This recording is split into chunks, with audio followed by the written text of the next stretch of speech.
Amigos y amigas, gente querida que lleva en el pecho el amor por nuestra tierra y por las historias que el tiempo se empeña en barrer bajo la alfombra.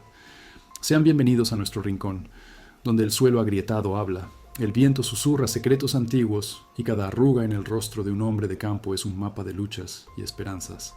Preparen el corazón, porque hoy nos sumergiremos en las profundidades de una vida que, a primera vista, parecía sencilla, pero que escondía tormentas y giros dignos de una epopeya.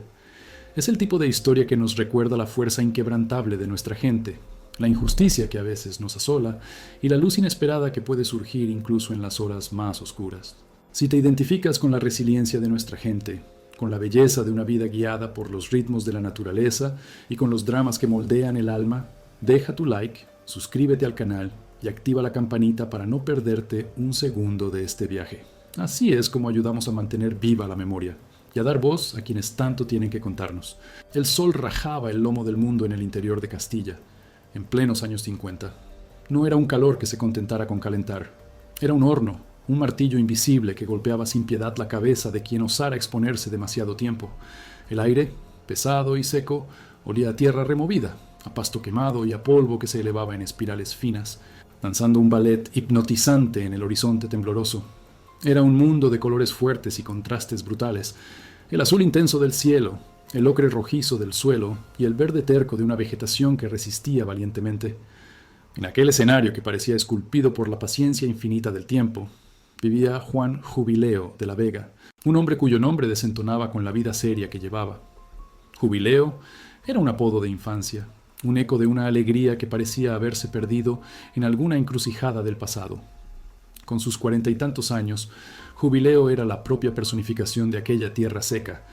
Tenía la piel curtida como cuero viejo, los ojos castaños pequeños apretados por las arrugas de expresión causadas por años bajo el sol implacable, y un cuerpo fuerte, pero encorvado, que denunciaba el peso de una vida de trabajo pesado. Cada músculo, cada hueso de su cuerpo, parecía conocer el ritmo de la azada, el vaivén del saco de maíz sobre los hombros y el volante firme de su viejo Ford F-600. Aquel camión, un armatoste ruidoso y fiel, era más que un vehículo. Era una extensión de sí mismo, su oficina, su medio de vida y muchas veces su único confidente. Con él, Jubileo hacía aportes, llevaba y traía mercancías, granos, gente, y de vez en cuando un animal de carga de una hacienda a otra, conectando los puntos de un mapa escasamente poblado.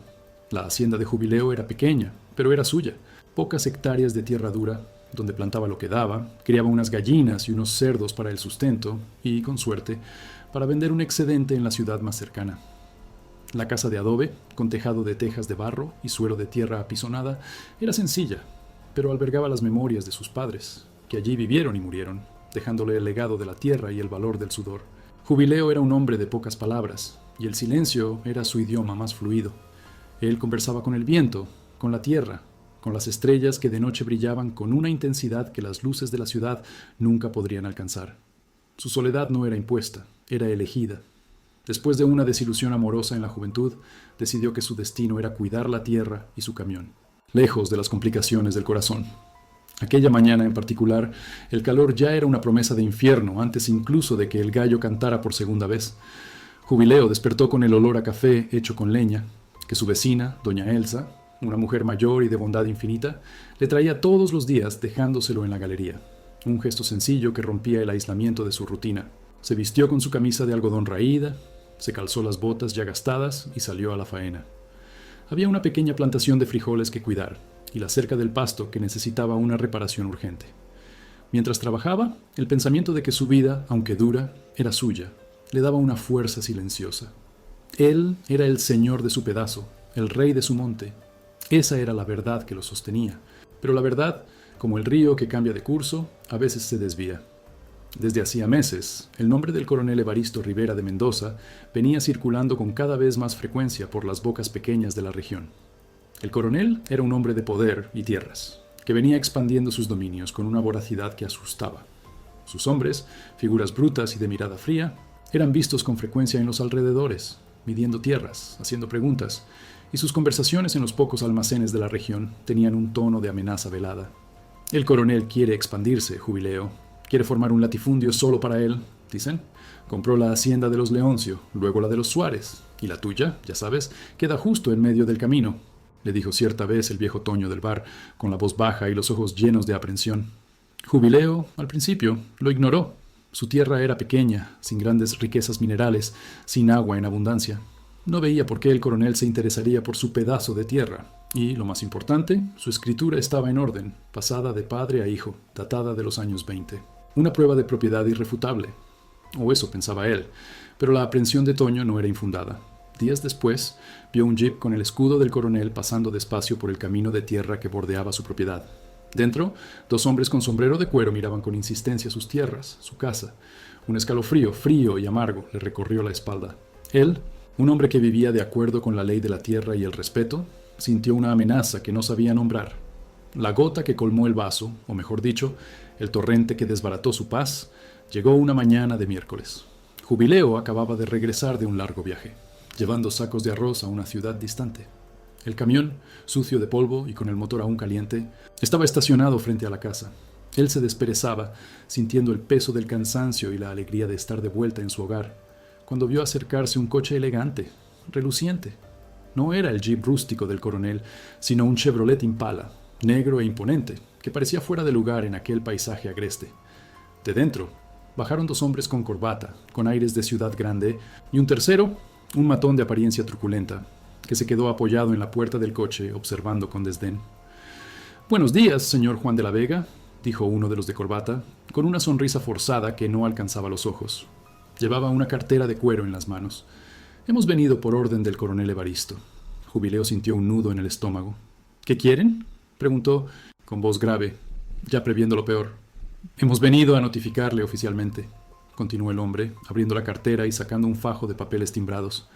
«Resulta que hubo una revisión de los títulos de propiedad de esta región y descubrimos una irregularidad en sus tierras». Jubileo sintió que la sangre se le helaba. ¿Irregularidad? ¿Qué irregularidad? «Esta tierra es de mi familia desde hace más de 30 años. Tengo la escritura pasada de mi padre, que la heredó de mi abuelo». Caminó hasta la galería y señaló una caja de madera bien guardada. «Puedo traerla ahora mismo». El de la corbata rió, una risa corta y sin humor. «No será necesario, señor de la Vega. El documento que usted posee es, desafortunadamente, obsoleto.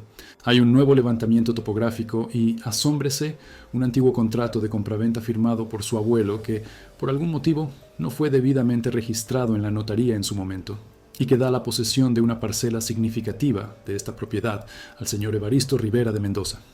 Aquellas palabras sonaron como un trueno en cielo azul. El contrato de compraventa. Él nunca había oído hablar de tal cosa. Su abuelo era un hombre sencillo, pero honrado. Jamás vendería un pedazo de su tierra sin avisar a la familia. Y aunque lo hiciera, ¿por qué no lo habría registrado? Era una trampa, una mentira descarada, pero con la fachada y el sello de la legalidad. «Eso es mentira», vociferó Jubileo, sintiendo una furia rara subirle a la garganta. «Mi abuelo nunca vendió nada. Esto es una treta del coronel». El segundo de la corbata, más joven y de semblante agrio, intervino. «Calma, señor de la Vega. No hay treta. Aquí están los documentos, autenticados, con firmas y testigos. Una documentación impecable. Su abuelo, quizás por ingenuidad, por desconocimiento de las leyes, no finalizó el registro. Pero el coronel Evaristo, heredero legítimo del antiguo comprador, tiene todo el derecho sobre este pedazo de tierra». Señaló un mapa intrincado, mostrando una línea roja que cortaba la propiedad de Jubileo por la mitad, dejándole solo un pequeño e inviable pedazo. Jubileo tomó los papeles, las manos temblándole. Los términos jurídicos eran complejos, pero el mensaje era claro. Estaba perdiendo su tierra, su suelo, su legado, su vida. Todo estaba siendo arrancado de sus manos por un pedazo de papel.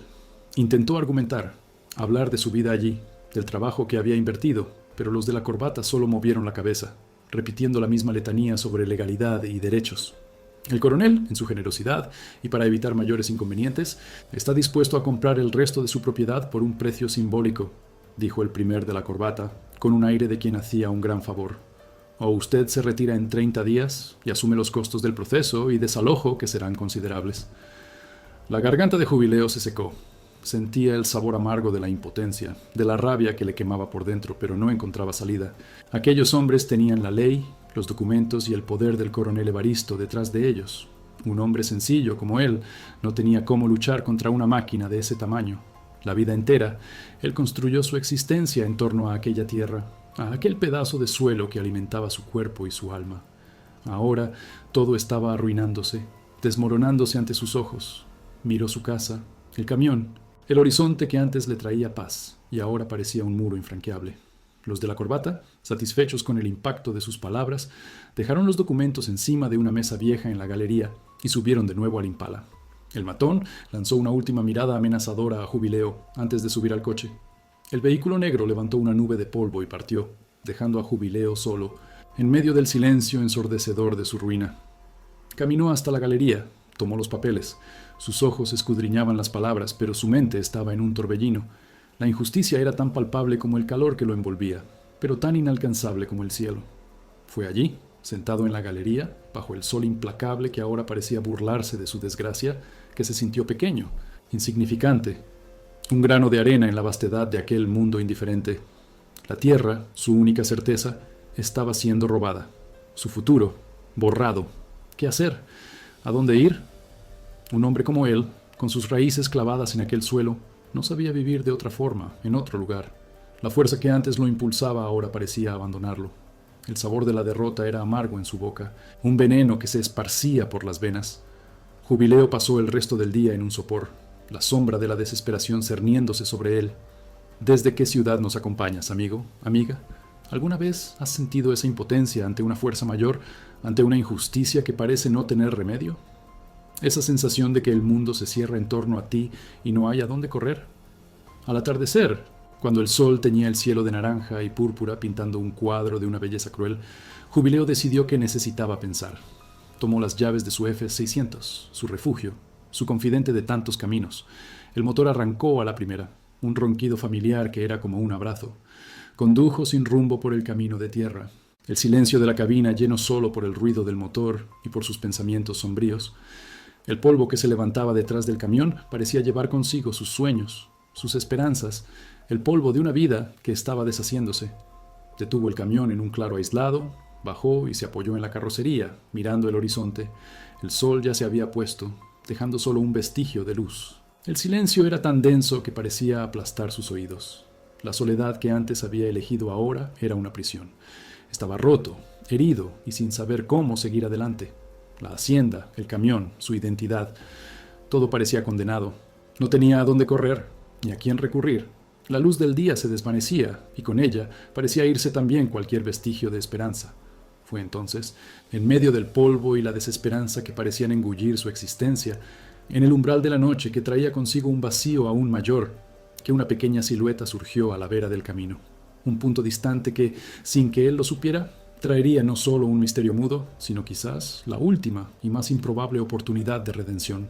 El último hilo de luz se escurría por el horizonte, llevándose consigo la esperanza que Jubileo intentaba, en vano, retener. El polvo que el camión levantaba, ahora bañado por los tonos púrpuras del crepúsculo, parecía disolverse en el aire junto con su resignación. Estaba agotado, por dentro y por fuera. Fue en ese vacío de emociones, en ese punto ciego entre lo que fue y lo que sería, que la figura surgió. Primero, una mancha oscura contra el último brillo del cielo. Luego, a medida que el viejo Ford F-600 se aproximaba, contornos más definidos. Una niña. Jubileo frenó el camión, un chirrido metálico que rompió el silencio de la noche que caía. Los faros, aún débiles, iluminaron a la niña. No parecía tener más de 7 años. Flaca, con un vestido raído que parecía demasiado grande para su cuerpo frágil, y los cabellos enmarañados color tierra. Los ojos, grandes y oscuros, eran lo único que parecía vivo en su rostro empolvado, y se fijaban en Jubileo con una intensidad que lo desarmó. Él bajó del camión, sintiendo las piernas pesadas. «Hija mía, ¿qué haces sola aquí en este camino a esta hora?», preguntó, la voz ronca por el cansancio y la sorpresa. La niña no respondió, solo continuó mirándolo, inmóvil. No había miedo en sus ojos, ni desesperación, solo una quietud perturbadora. Jubileo, que ya cargaba el peso de su propia tragedia, sintió surgir una nueva carga. «No, Jubileo», pensó él, «no necesitas otro problema más, no ahora que tu vida se está desmoronando». Intentó de nuevo, la voz un poco más suave. «¿Estás perdida? ¿De dónde vienes? ¿Tienes padre, madre? ¿Alguien que te esté esperando?» Su silencio era como una pared. No un silencio de quien no oye, sino de quien elige no hablar. Ella dio un paso adelante, los pequeños pies descalzos levantando minúsculas nubes de polvo. Jubileo retrocedió instintivamente como quien se defiende de un fantasma. Pero la niña, para su asombro, no se le acercó. En cambio, caminó decidida hasta la puerta del pasajero del camión, la abrió con una fuerza que no parecía tener y con una agilidad sorprendente subió a la cabina. Se sentó en el asiento de cuero rajado, los ojos fijos al frente, como si aquel fuera el lugar más natural del mundo para ella. Jubileo parpadeó, incrédulo. La audacia, la quietud, la falta de cualquier palabra. Era como si ella supiera que aquel camión era su destino, y él su única esperanza. Él subió a la cabina, sintiendo el asiento hundirse bajo su peso. El aire era denso con la presencia silenciosa de ella. Intentó, una vez más, hacer contacto. ¿Tienes hambre? ¿Sed? Dime, niña, ¿cómo te llamas? Ella volvió el rostro hacia él, y en aquella mirada profunda, Jubileo sintió un destello de algo antiguo, una tristeza que no combinaba con su corta edad. Entonces, con un movimiento lento y cuidadoso, ella extendió la mano. En la palma pequeña había un trozo de papel. Era una fotografía antigua, amarillenta y rasgada por la mitad, con los bordes raídos por el tiempo y el manoseo. Mostraba la media sonrisa de una mujer joven y el hombro de un hombre. La otra mitad, la parte crucial que completaría el retrato, faltaba. Jubileo tomó la foto. La imagen, por incompleta que fuera, traía consigo un olor a misterio, un eco de una vida desconocida. Miró a la niña, luego la foto, luego de nuevo a la niña. Ella no hablaba, pero la foto hablaba por ella. Un grito mudo de algo que necesitaba ser encontrado, ser resuelto. Aquel trozo de papel era la única llave, la única pista, la única comunicación que ella parecía dispuesta a compartir. El pecho de Jubileo se oprimió. Apenas podía respirar con el peso de su propia desgracia, y ahora esta niña, este misterio, caía en su regazo. Él era un hombre de rutina, de trabajo manual, no de acertijos y vidas perdidas. «¿Qué voy a hacer contigo, niña?», murmuró, más para sí mismo que para ella. Ella no respondió. Solo miraba al frente, hacia la oscuridad del camino que se abría. Jubileo, sintiendo la urgencia de una responsabilidad que no había pedido, pero que ahora parecía inalienable, encendió el camión. El motor rugió, el Ford F-600 tembló. No había forma de dejarla allí, sola, en medio de la nada. Por más que su razón le gritara que se librara de aquella carga, su corazón, endurecido por el sol, aún guardaba un hilo de compasión. Condujo de vuelta a su hacienda, el silencio de la niña a su lado más ensordecedor que el propio motor. La foto, arrugada e incompleta, le quemaba en la mano. En su casa, la desolación lo esperaba, ahora con una boca más que alimentar, un destino más incierto que albergar. Pero Jubileo no era de los que huyen. Él era un hombre de la tierra, y la tierra enseñaba la resistencia. Al llegar a la hacienda, la noche ya había abrazado el mundo en su manto oscuro. La casa, antes un santuario de soledad, ahora parecía demasiado pequeña para albergar tanta incertidumbre. Jubileo encendió la lámpara de queroseno, su luz amarillenta danzando en las paredes de adobe. «Puedes dormir aquí», dijo, señalando un rincón de la habitación donde había un colchón viejo en el suelo. La niña solo asintió, sus ojos grandes absorbiendo cada detalle del ambiente sencillo. Él calentó un poco de arroz y frijoles que habían sobrado del almuerzo. Sirvió en 2 platos de ágata. La niña comió despacio, con una hambre silenciosa, pero sin prisa, como si cada bocado fuera un ritual. Jubileo la observaba. Su rostro infantil, marcado por el polvo, parecía esconder una historia mucho más compleja de lo que cualquiera podría imaginar. Intentó de nuevo, con un poco de agua en un vaso. «¿Tu nombre? ¿Puedes decirme, al menos tu nombre?» Ella negó con la cabeza, la mirada fija en la comida. Y entonces hizo un gesto. Señaló la foto que Jubileo había dejado en la mesa, luego su propio pecho. Era un gesto sencillo, pero que Jubileo entendió como una invitación, un ruego mudo. Aquel trozo de papel rasgado era su identidad, su voz, su propósito. Los días que siguieron fueron una extraña danza. Jubileo, que se preparaba para luchar por su tierra o para partir de ella, ahora tenía una nueva responsabilidad. La niña, a quien él informalmente comenzó a llamar silenciosa, a falta de un nombre mejor, lo seguía como una sombra. Al principio, él se sentía incómodo, casi invadido. Su soledad era sagrada, pero la presencia de ella era tan discreta, tan silenciosa, que poco a poco él se fue acostumbrando. Ella no pedía, no se quejaba, solo observaba. Él la llevaba en el camión cuando iba al pueblo o hacía algún porte, pues no podía dejarla sola en la hacienda. Fue así como las primeras semillas del juicio social comenzaron a ser plantadas. En la primera parada en el almacén de Toño, Jubileo bajó del camión para buscar provisiones. Silenciosa, se quedó sentada en la cabina, los ojos oscuros, observando el movimiento afuera. Toño del bar, un hombre de chismorreo fácil y ojos curiosos, no tardó en notarlo. ¡Jubileo! ¿Quién es esa chica ahí en tu camión?, preguntó Toño, con una sonrisa de escarnio en la comisura de la boca, mientras pesaba el saco de azúcar. Jubileo sintió un escalofrío. Es una niña, que encontré en el camino. Perdida, parece. ¿Perdida? Toño levantó las cejas. ¿Y la trajiste a tu casa? Solo con una niña de estas, Jubileo. La gente va a empezar a hablar. La gente ya estaba hablando, Jubileo lo sabía. Los ojos curiosos de las mujeres que compraban víveres, los cuchicheos ahogados. Sintió que el rostro le ardía. Ella no tiene a dónde ir, Toño. Yo no podía dejarla sola para que la comieran los animales. Refunfuñó Toño, los ojos chispeando de malicia. Pues ten cuidado, Jubileo. Una historia así puede convertirse en humo y quemarte. Jubileo sintió la ira hervir. Aquella era una carga más, un ataque más a su dignidad, en el momento en que ya estaba despojado de todo. Tomó sus mercancías y se fue sin decir nada más. Al volver al camión, vio a Silenciosa mirándolo, sus ojos grandes e inteligentes captando la tensión en el aire. Subió a la cabina, el ronquido del motor ahogando lo que él pensaba que eran los murmullos de la gente. Los chismorreos se extendieron como reguero de pólvora en el campo seco. Jubileo encontró una hija bastarda, decían unos. ¿Quién sabe si no fue él quien la trajo de algún pueblo por ahí?, insinuaban otros. La inocencia de la niña, su mudez, todo se transformaba en combustible para la maledicencia. Cuando doña Elsa, su vecina de buen corazón, vino a traerle café a la mañana siguiente, su mirada llevaba una mezcla de preocupación y curiosidad.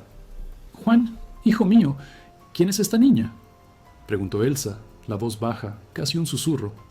Silenciosa estaba sentada en la galería dibujando con una ramita en la tierra. Jubileo suspiró, cansado. Le contó a Elsa la misma historia que le había contado a Toño. La mujer lo escuchó con atención, pero sus ojos de vez en cuando se desviaban hacia la niña. «Ten cuidado, hijo mío, la gente es cruel, y al coronel Evaristo ya no le gustas por lo de las tierras». Las palabras de Elsa fueron como un puñetazo en el estómago. El coronel Evaristo. No bastaba con robarle su tierra. Tenía que manchar su nombre, su honor. La imagen de Silenciosa, su único atisbo de ternura en medio de la desgracia, estaba siendo usada como arma contra él. Era una injusticia doble, un ataque cruel a aquello que él estaba aprendiendo a proteger. Jubileo era un hombre sencillo, de valores claros. El honor y el respeto eran todo lo que le quedaba en medio de la pobreza. Ahora, hasta eso le estaba siendo arrebatado. Él se esforzaba por ignorar las miradas y los murmullos. Al volante de su F-600, el viejo camión chirriaba y tosía por los caminos empolvados, levantando nubes que parecían simbolizar la confusión y el dolor en su alma. Silenciosa, a su lado, permanecía ajena o indiferente a la malicia del mundo. Ella solo observaba el paisaje que pasaba, los bueyes pastando, las casas distantes, los árboles que se balanceaban al capricho del viento. Su quietud era un bálsamo y al mismo tiempo un misterio insondable. Una tarde, una fuerte lluvia de verano cayó sobre el secarral, transformando el polvo en barro y el aire seco en una brisa húmeda y fresca. El ruido de la lluvia en el tejado de tejas de barro era ensordecedor, pero traía una sensación de acogida. Jubileo y Silenciosa estaban en la galería, observando la cortina de agua cayendo. El olor a tierra mojada subía, penetrando los sentidos. Jubileo, pensativo, sacó la foto rasgada del bolsillo de la camisa y la miró de nuevo. «Esta muchacha se parece a ti, ¿sabías?», dijo, la voz baja, casi un susurro para el sonido de la lluvia. Él señaló los ojos de la mujer en la foto, los mismos ojos. «¿Pero quién es ella? ¿Tu madre?». La niña se volvió hacia él, sus ojos húmedos por la luz difusa de la galería, reflejando la lluvia. Ella señaló la foto. Luego hizo un gesto con la mano, como si estuviera intentando unir dos mitades. Un atisbo de angustia pasó por su rostro, una emoción rara. Jubileo entendió. Ella necesitaba la otra mitad. Aquella foto era la clave para su propia historia, y ella necesitaba que él la ayudara a encontrar el pedazo que faltaba. Era una promesa tácita, un pedido mudo que Jubileo, con el corazón ya en pedazos por la pérdida inminente de su tierra, se sintió compelido a aceptar. Él no tenía tiempo, ni dinero, ni recursos. Su propia vida pendía de un hilo, pero mirando la fragilidad y la esperanza silenciosa en los ojos de la niña, Jubileo supo que no podía negarse. Aquella era su nueva batalla, quizás la más importante de todas. La injusticia del coronel Evaristo le había robado su casa y su honor, pero Silenciosa, con su foto rasgada y su silencio, le había dado un nuevo propósito. Era como si el destino, al quitarle todo, le diera a cambio un enigma, un camino inesperado hacia la redención. Él no sabía cómo, pero encontraría la otra mitad de aquella foto. Por más que el mundo entero dudara de él y por más que la sociedad lo juzgara. La lluvia continuaba cayendo, lavando el polvo del suelo, pero no el polvo de las preocupaciones y los miedos en el corazón de Jubileo. Se sentía un hombre marcado, pero por primera vez en mucho tiempo no estaba completamente solo. La presencia silenciosa a su lado era un farol débil, pero constante, en medio de la oscuridad que lo rodeaba. Los días se estiraban, marcados por la alternancia del sol implacable y de las noches estrelladas, pero para Jubileo el tiempo parecía haber cobrado otra dimensión. Cada amanecer era un recordatorio de la amenaza inminente de perder su tierra y, al mismo tiempo, una invitación a profundizar el lazo con Silenciosa. La desconfianza inicial de Jubileo dio lugar a una ternura que él no imaginaba que aún guardaba. Él la veía no ya como una carga, sino como un tesoro inesperado, un enigma que lo desafiaba a mirar más allá de la superficie de la vida. Una tarde, mientras Jubileo arreglaba el carburador del camión, sucio de grasa y aceite, Silenciosa se acercó. Él estaba refunfuñando, frustrado con la pieza terca. Ella lo observó por un tiempo y entonces, con un gesto que ya le era familiar, le tocó el hombro. En la mano extendida, ella ofreció un trozo de paño limpio. Jubileo la miró, sorprendido, y una pequeña sonrisa, casi imperceptible, surgió en su rostro. Él tomó el paño y se limpió las manos, sintiendo el pequeño toque de cariño como un bálsamo. Fue ese día, quizás por un impulso o por la necesidad de compartir el peso que cargaba, que Jubileo decidió abrir un pedazo de su propia historia. Se sentó en la carrocería del camión, la niña a su lado, las piernas balanceándose en el aire. El sol comenzaba a descender, tiñendo el cielo de tonos anaranjados y púrpuras, pintando un escenario de melancolía y belleza. ¿Sabes, Silenciosa?, comenzó él, la voz baja, casi un susurro para el viento. Esta tierra de aquí fue de mi padre, y antes de él, de mi abuelo. Mi abuelo vino para acá huyendo de la sequía en Andalucía, con un atillo en la mano y la esperanza en el corazón. Él trabajó esta tierra con sus propias manos, limpió la maleza, plantó las primeras semillas. Mi padre siguió el mismo camino. Yo, el mismo. Miró a la niña, que lo escuchaba con una atención que él nunca había visto en nadie. Esta tierra no es solo suelo, es la historia de mi familia, es la sangre, el sudor, la vida de gente que amó este pedazo de mundo. Y ahora, el coronel Evaristo quiere quitarme todo, con un papel viejo, con una mentira. Una lágrima terca resbaló por el rostro marcado de Jubileo. Él no lloraba desde hacía años, pero la presencia de aquella niña, su escucha silenciosa y compasiva, abrió una grieta en su armadura. Sacó la foto rasgada del bolsillo, el objeto que se había convertido en el hilo conductor de un destino enredado. Yo perdí a la mujer que amaba hace mucho tiempo. Ella se fue, se llevó un pedazo de mí. Después mis padres, me quedé solo. Esta tierra era todo lo que tenía. Y tú, tú apareciste y me trajiste de nuevo un pedacito de un porqué. La miró, los ojos húmedos. Tu foto. Es como mi vida ahora, rasgada, incompleta. Pero vamos a encontrar la otra mitad, ¿verdad? Vamos a coser la historia de nuevo, la tuya y la mía. Silenciosa extendió su manita y con una delicadeza sorprendente tocó la lágrima en el rostro de Jubileo. No había palabras, pero el gesto era más elocuente que cualquier discurso. Era un reconocimiento mutuo del dolor y la esperanza, un juramento mudo de que estaban juntos en aquella jornada incierta. Jubileo sintió un calor en el pecho, una sensación de que, aun perdiéndolo todo, él había ganado algo inestimable. Aquel era un secreto compartido, un vínculo que se forjaba en medio de la adversidad. Es por esos momentos de pura humanidad, de encuentros que transforman vidas y de lazos que se forman en los lugares más inusitados, que les pido, si esta historia está tocando su corazón, si sienten esa conexión con el drama y la belleza de la vida en el interior de nuestra tierra, dejen su like. Es su forma de decir que esta narrativa vale la pena ser contada, que esas emociones merecen ser sentidas. Aquella noche, la hoguera crepitaba en el patio. Jubileo le enseñó a Silenciosa a mirar las estrellas, a identificar las Tres Marías y la Cruz del Sur. Él contó historias de su infancia, de noches pasadas bajo aquel mismo cielo. La niña, en su mudez, parecía entender cada palabra, cada pausa, cada matiz de su voz ronca.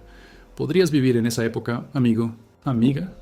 Sin el ajetreo de la ciudad, sin las facilidades de hoy, pero con la inmensidad del cielo, el olor de la tierra y la pureza de relaciones que se forjan en la dureza de la vida. Sin embargo, la frágil paz que se instalaba en la hacienda era constantemente amenazada por el mundo exterior. Los chismorreos en el pueblo se habían convertido en un murmullo insoportable. Los hombres del coronel Evaristo, por su parte, redoblaban las visitas a la región. El plazo de 30 días impuesto por la notificación judicial estaba agotándose, y Jubileo sentía la presión aumentar con cada puesta de sol. Él sabía que el coronel no se andaba con rodeos, y que la bondad de aquella niña estaba siendo distorsionada y usada para deslegitimar su moral, debilitando su posición en la comunidad. Una mañana, cuando Jubileo estaba preparándose para ir al pueblo en busca de alguna información, cualquier hilo que pudiera desvelar el misterio de la foto y de Silenciosa, una figura conocida apareció en el camino, el matón del coronel, el mismo hombre de facciones duras que lo había acompañado el día de la notificación. Él venía a caballo, el animal levantando polvo en el camino seco. Silenciosa, que estaba en la galería, sintió la tensión en el aire y retrocedió dentro de la casa, observando por la rendija de la puerta. El matón bajó del caballo con un aire de superioridad. Sus ojos hurgaban la propiedad de Jubileo con un desprecio obvio. «Señor Juan de la Vega», dijo, la voz arrastrada, llena de amenaza velada. El coronel Evaristo le envió un mensaje. El plazo se está agotando. Él espera que usted haya tomado la decisión correcta. Si no, las cosas pueden ponerse desagradables. Jubileo sintió que la sangre le hervía. Estaba al borde de un precipicio. Su casa y su futuro estaban en juego. Pero la amenaza no era solo para él. Él podía sentir la mirada del matón dirigiéndose hacia la casa, hacia donde Silenciosa se había escondido. Aquella mirada llevaba una insinuación, un conocimiento de lo que el coronel estaba esparciendo. «Mis tierras son mías», respondió Jubileo, la voz firme a pesar del miedo que intentaba tragar. «Y no tengo miedo de sus amenazas». El matón rió, un sonido seco y cruel. «Ah, ¿no tiene? Es bueno tenerlo, Juan de la Vega. Al coronel Evaristo no le gusta la gente terca. A él le gusta el orden. Y su presencia aquí, y esa niña misteriosa que usted mantiene escondida, está perturbando el orden. Imagine lo que puede suceder con su pequeña propiedad y con las personas que en ella viven, si hay un accidente». Las palabras del matón eran una navaja afilada. No era solo la pérdida de la tierra, era la amenaza directa a su seguridad y, peor, a la seguridad de Silenciosa. Jubileo miró el rostro brutal del hombre, sintiendo la impotencia. Estaba solo, contra un poder que parecía invencible. El matón dio la espalda, montó a caballo y partió, dejando atrás un rastro de polvo y un olor a peligro que se infiltraba en el aire. Jubileo se quedó parado, las manos cerradas en puños, la garganta seca. Él sabía que el coronel apenas estaba empezando. Aquella no era una amenaza vacía. Él podía sentir el cerco apretándose. Más tarde, ese mismo día, llegó una carta. No era del coronel ni de los abogados, era de un primo lejano de Jubileo que vivía en una ciudad más grande, un hombre que él no veía desde hacía años. La carta era corta, pero sus palabras eran como plomo. «Juan, supe de tus tierras. El coronel Evaristo es un hombre peligroso. Dicen que ya quemó haciendas de quienes se le opusieron, culpando a accidentes, y que él tiene un brazo largo en la policía. Ten cuidado, especialmente con las personas que están bajo tu custodia». Jubileo arrugó la carta en la mano, el corazón latiéndole fuerte en el pecho. El accidente, el fuego, las insinuaciones del matón, todo encajaba en una imagen aterrorizante. El coronel no solo quería su tierra, quería destruirlo, y Silenciosa estaba en medio. Todo iba a desmoronarse.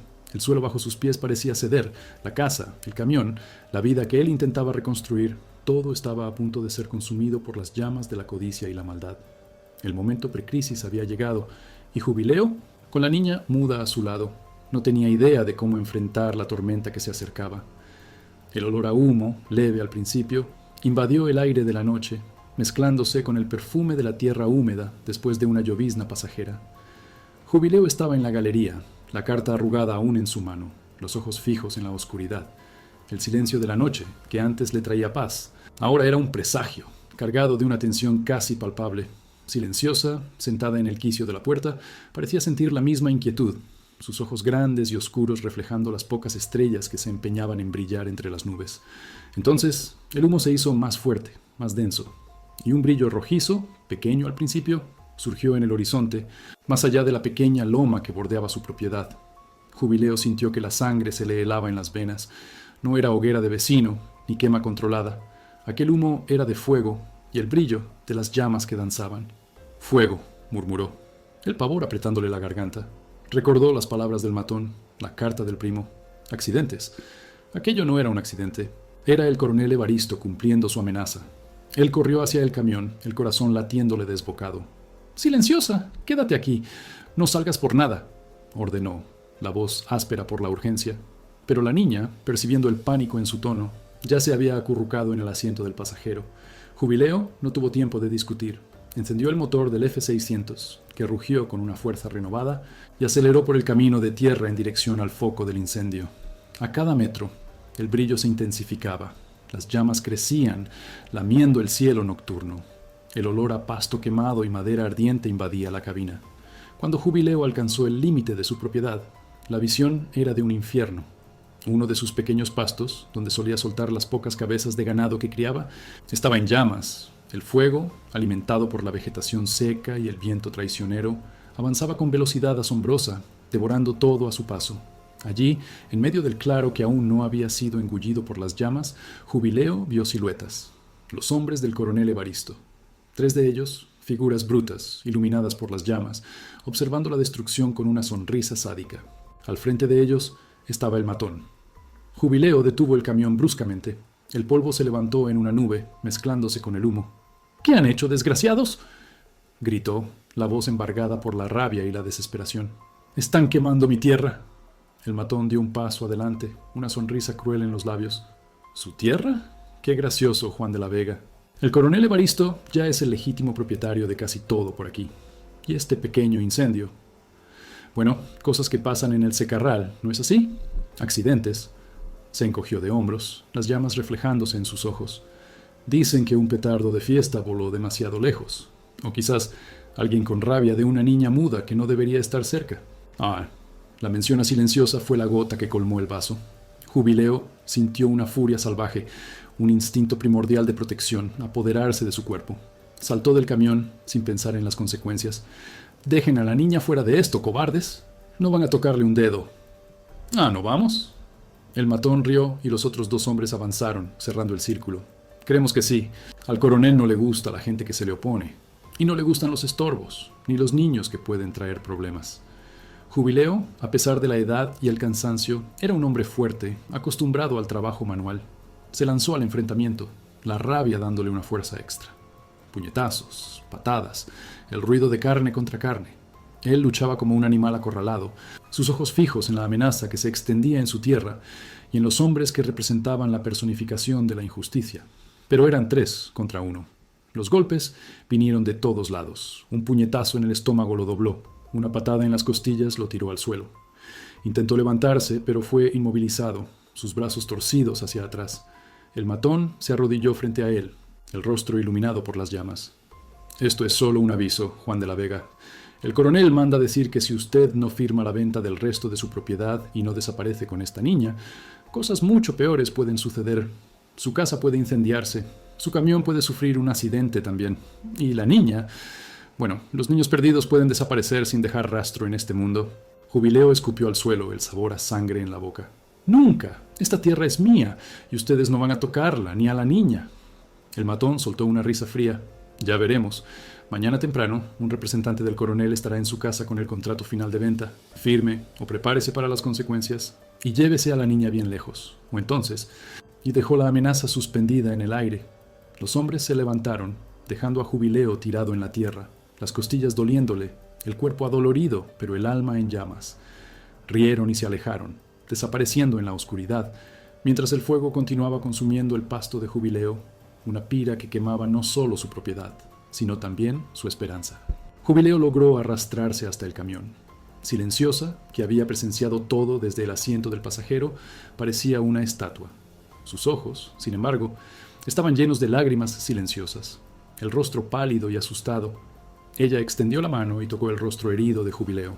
No había palabras, pero el toque era de pura desesperación y compasión. Encendió el camión y, con la mente en un torbellino, condujo de vuelta a casa. El fuego continuaba ardiendo, una mancha roja y naranja en el paisaje. Se sentía roto, humillado. Su tierra, su honor, su fuerza. Todo parecía estar escurriéndose entre sus dedos. El coronel Evaristo había vencido. La lucha parecía perdida. A la mañana siguiente, Jubileo despertó con el cuerpo molido, cada músculo protestando. El olor a quemado aún flotaba en el aire. Miró el reloj viejo en la pared. 6:30. Pronto el emisario del coronel estaría allí. Él sabía que ya no tenía a dónde huir. El coronel Evaristo tenía el poder, la ley y ahora la fuerza bruta. Ya no había nada que él pudiera hacer. Lo perdería todo, su tierra, su hogar, su dignidad. Y en el fondo de su corazón, él sabía que ya no podría proteger a Silenciosa. Si se quedaban, ella estaría en peligro constante. La promesa muda de encontrar la otra mitad de la foto parecía un sueño lejano, imposible. Se sentó en la galería, la cabeza entre las manos, la imagen de las llamas y los rostros brutales de los matones grabada en su mente. Parecía que el mundo entero se estaba desmoronando a su alrededor. Todo lo que él había construido, todo lo que había heredado, todo le estaba siendo arrebatado. Él era un hombre derrotado. La injusticia era abrumadora y la esperanza, un lujo que él ya no podía permitirse. La vida en el campo, que antes era su fortaleza, ahora era la arena de su derrota. ¿Dónde buscar fuerzas cuando todo está perdido? Miró el camión, el fiel F-600, su último refugio, y sintió un nudo en la garganta. Parecía que incluso el camión, su compañero de tantos viajes, sería llevado por el coronel, o bien transformado en chatarra, en un accidente. Jubileo parecía haber llegado al final del camino, con el corazón roto y sin una pizca de esperanza. El sol ya se alzaba en el cielo, dorando el polvo que subía del camino. Jubileo estaba en la galería, la taza de café intacta, el cuerpo dolorido, el alma aún más. Sabía que no tardaría en llegar el enviado del coronel Evaristo. Silenciosa, sentada cerca de él, sostenía la foto rasgada en sus manos pequeñas, el trozo de papel amarillento pareciendo un talismán en medio de la desgracia. Sus ojos, normalmente quietos, ahora llevaban una intensidad inusual, una aprensión que él nunca había visto antes. Entonces, a lo lejos, el rugido de un motor. No el del Ford F-600 del coronel, ni el del elegante Impala, sino el de un jeep más viejo, menos ostentoso. El vehículo se detuvo frente a la casa de Jubileo. De él bajaron dos hombres. Uno era un tipo con traje barato y rostro serio, que Jubileo reconoció como el notario del pueblo vecino. El otro era un hombre moreno, de cabellos canosos y ojos cansados, pero con un semblante de dignidad. No era el matón. «Buenos días, señor Juan de la Vega», dijo el notario, con un tono formal. «Hemos venido a tratar el asunto de sus tierras». Jubileo suspiró, la voz ronca. «Ya sé a qué han venido. No sirve de nada. No tengo cómo luchar». El hombre moreno, que hasta entonces estaba en silencio, dio un paso adelante. «Señor de la Vega, mi nombre es José Pereira. Soy abogado y represento a la familia del coronel Evaristo. Pero hoy no he venido aquí para intimidarlo. He venido para corregir un error». Jubileo frunció el ceño, confuso. ¿Corregir un error? ¿Qué quiere decir con eso? El abogado, José Pereira, miró a Silenciosa, que sostenía la foto. Sus ojos se abrieron ligeramente. «¿Esa foto?», murmuró, pareciendo reconocer algo. Se acercó a la niña, que lo miraba con una curiosidad rara. «¿Puedo verla?». Silenciosa, sorprendentemente, le extendió la foto. José Pereira tomó el trozo de papel, sus dedos recorriendo la imagen rasgada de la mujer.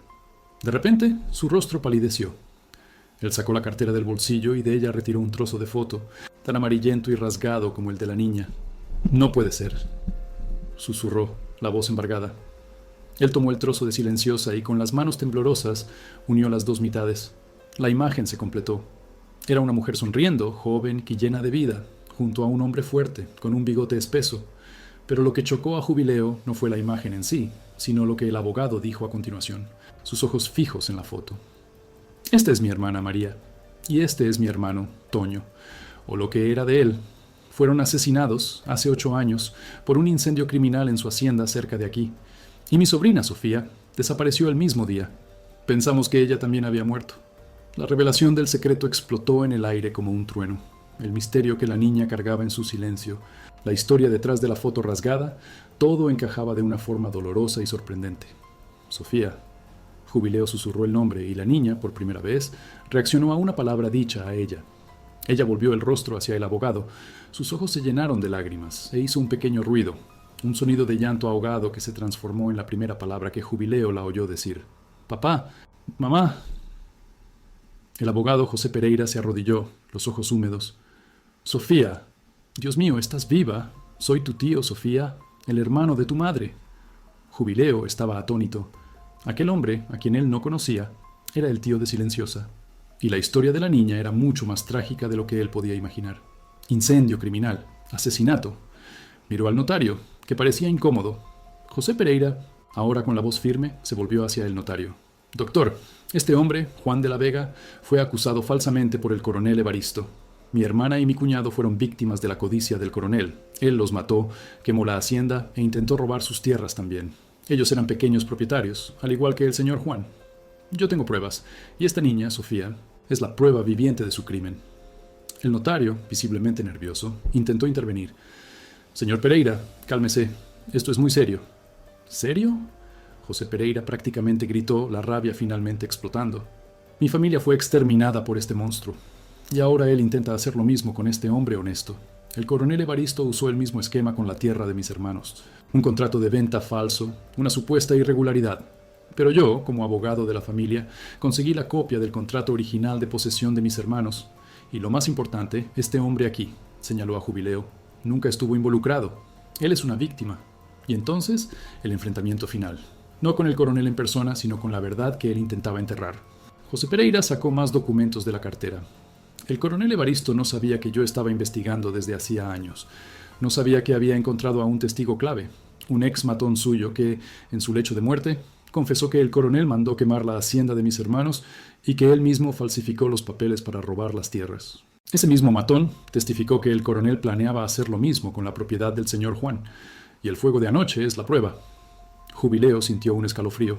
La justicia, de alguna forma, estaba comenzando a moverse. La verdad, soterrada por años, finalmente veía la luz del día.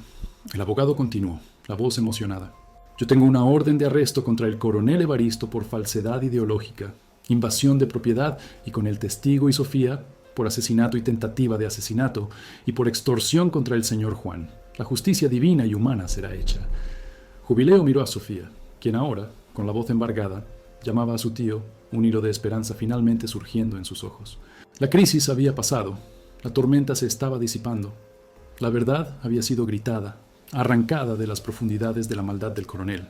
El alivio era inmenso, pero el dolor aún permanecía. La tierra, su vida, su honor, estaban siendo restaurados. Pero, ¿y ahora? ¿Cómo será el mañana? La hacienda de Jubileo estaba parcialmente quemada, su vida patas arriba. Sofía había encontrado a su tío, pero ¿y su vida de allí en adelante? ¿Y Jubileo? Él había encontrado un nuevo vínculo, un nuevo propósito, pero estaba exhausto. La justicia se había hecho, pero las heridas permanecían abiertas. Justicia por Juan y Sofía. Deja tu comentario con el hashtag #Justicia por Juan Sofía si crees que la verdad siempre encuentra un camino y que la bondad, por más que sea lapidada, siempre prevalece. La vida en el campo es así, llena de giros, de dolores y de milagros inesperados. La tormenta había pasado, pero el camino por delante aún era incierto, lleno de preguntas.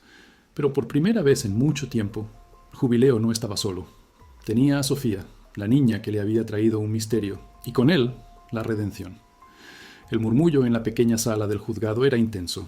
El coronel Evaristo, con el rostro lívido y los ojos inyectados de rabia e incredulidad, era llevado por los policías. Su red de poder e influencia, construida sobre mentiras y brutalidad, se había deshecho como un castillo de arena ante la verdad. El testimonio del exmatón y la aparición de Sofía, la niña que todos daban por muerta, fueron pruebas irrefutables. Jubileo, con el cuerpo aún dolorido, pero el alma ligera, observaba todo al lado de José Pereira, el abogado que se había revelado como el tío de Sofía. La justicia, aunque tardía y dolorosa, había finalmente llegado. Los meses siguientes fueron de un respiro profundo, de una calma que Jubileo no sentía desde hacía años. El fuego en su propiedad fue contenido, pero dejó cicatrices en la tierra. José Pereira, ahora que Sofía estaba segura y bajo su custodia legal, no abandonó a Jubileo. Él ayudó en la reconstrucción del pasto quemado y garantizó que el nombre de Jubileo fuera limpiado de todas las acusaciones maliciosas.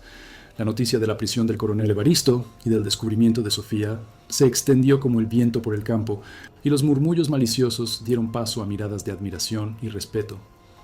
Jubileo, el hombre que había sido casi destruido, era ahora un héroe silencioso. Sofía, o silenciosa, como Jubileo aún la llamaba con cariño, pasó a vivir con su tío José. Pero los lazos que se formaron en el periodo de incertidumbre eran demasiado fuertes para ser rotos. Ella visitaba a Jubileo en su hacienda casi todos los fines de semana, traída por su tío. Las conversaciones, que antes eran mudas, ahora estaban llenas de las primeras palabras excitantes de Sofía, quien, en su nueva seguridad, comenzaba a desvelar su voz. Las risas de niña resonaban por la casa, llenando el vacío que antes parecía permanente. Jubileo, por su parte, se dedicó a la reconstrucción.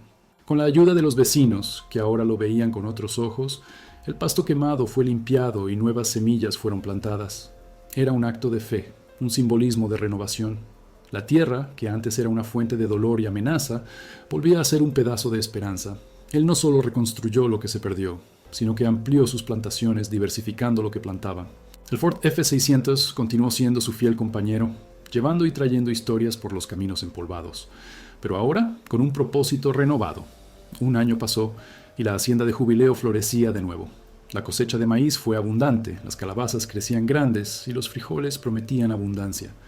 Un fin de semana, José Pereira trajo a Sofía a la hacienda de Jubileo. La niña, ahora más habladora y sonriente, abrazó a Jubileo con la fuerza que antes solo demostraba en sus miradas. José Pereira, observando la escena con una sonrisa, hizo una invitación a Jubileo. «Juan», dijo el abogado con la voz tranquila, «con lo que sucedió, descubrí que la vida es demasiado corta para arrepentimientos, y me di cuenta de que Sofía te ama como un padre. Yo soy su tío y haré todo por ella, pero ella necesita más.